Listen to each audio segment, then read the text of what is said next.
ନମସ୍କାର ବନ୍ଧୁଗଣ। ଆଜି ଆମେ ରକ୍ଷାବନ୍ଧନ ବିଷୟରେ କିଛି ଅଜଣା କଥା ଜାଣିବା।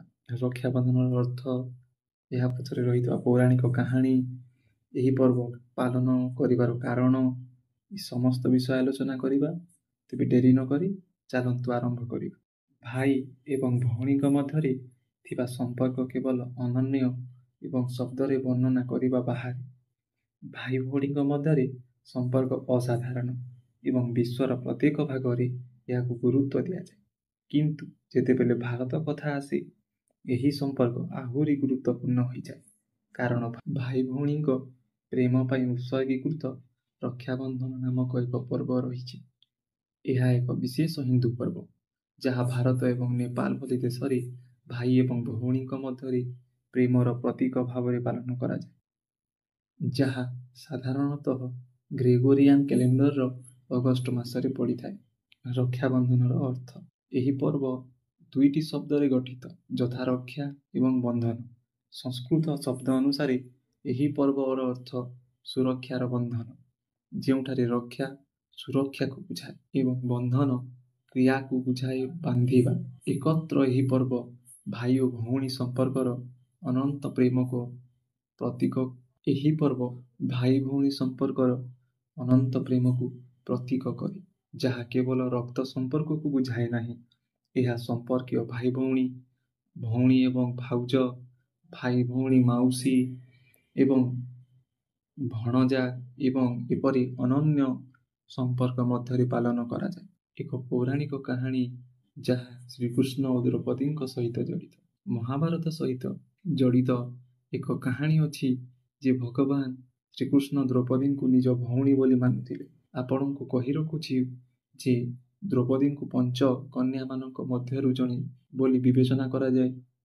ଥରେ ଭଗବାନ ଶ୍ରୀକୃଷ୍ଣଙ୍କ ଆଙ୍ଗୁଠିରେ ଆଘାତ ଲାଗିଲା ଏବଂ ରକ୍ତସ୍ରାବ ଆରମ୍ଭ ହୋଇଗଲା। ଏହାକୁ ବନ୍ଦ କରିବା ପାଇଁ ଦ୍ରୌପଦୀ ତାଙ୍କ ଶାଢ଼ୀର ଶେଷ ଭାଗ ଚିରି ତାଙ୍କ ଆଙ୍ଗୁଠିରେ ପଟି ବାନ୍ଧିଦେଲେ।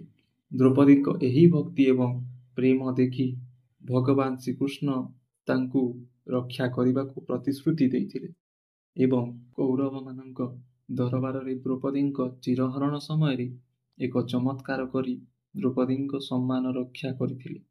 ବିଶ୍ୱାସ କରାଯାଏ, ସେହି ସମୟଠାରୁ ରକ୍ଷାବନ୍ଧନ ପର୍ବ ପାଳନ ହେବା ଆରମ୍ଭ ହୋଇଥିଲା, ଯେଉଁଥିରେ ଭଉଣୀମାନେ ସେମାନଙ୍କ ଭାଇମାନଙ୍କ କଣ୍ଟାରେ ଏକ କଞ୍ଚା ସୂତା ବାନ୍ଧିଥାନ୍ତି ଏବଂ ବଦଳରେ ଭାଇମାନେ ସେମାନଙ୍କ ଭଉଣୀମାନଙ୍କୁ ରକ୍ଷା କରିବାକୁ ପ୍ରତିଶ୍ରୁତି ଦେଇଥାନ୍ତି। ଏହି ପର୍ବ ପାଳନ କରିବାର କାରଣ। ରକ୍ଷାବନ୍ଧନ ପର୍ବ ଭାଇ ଏବଂ ଭଉଣୀ ମଧ୍ୟରେ କର୍ତ୍ତବ୍ୟର ପ୍ରତୀକ ଭାବରେ ପାଳନ କରାଯାଏ। ଏହି ଉତ୍ସବ ପୁରୁଷ ଏବଂ ମହିଳା ମଧ୍ୟରେ ଯେକୌଣସି ପ୍ରକାର ଭାଇ ଭଉଣୀ ସମ୍ପର୍କକୁ ପାଳନ କରିବା ପାଇଁ ଉଦ୍ଦିଷ୍ଟ, ଯେଉଁମାନେ ଜୈବିକ ଦୃଷ୍ଟିରୁ ସମ୍ପର୍କିତ ନୁହନ୍ତି।